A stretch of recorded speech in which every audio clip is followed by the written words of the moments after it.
Сённяшняга дня за прыняцце важных заканадаўчых рашэнняў у сталічным рэгіёне адказвае новы чалавек. На сесіі Мінскага абласнога савета дэпутатаў афіцыйна абраны яго старшыня. Эстафета кіраўніка дэпутацкім корпусам перайшла ад Святланы Герасімовіч да Івана Ліпніцкага. Выхадзец з Уздзенскага района, ён прайшоў працоўны шлях ад урача да намесніка міністра аховы здароўя.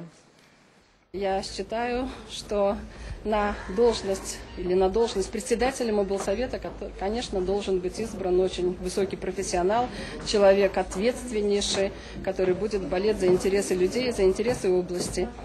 Центральная область, столичная, многое сделано и за последние годы, я считаю, за эти последние 2 созыва, поскольку мы всегда искали новые формы работы, не останавливались только на том, что достигнуто. Все делалось для того, чтобы решались общегосударственные интересы, интересы людей.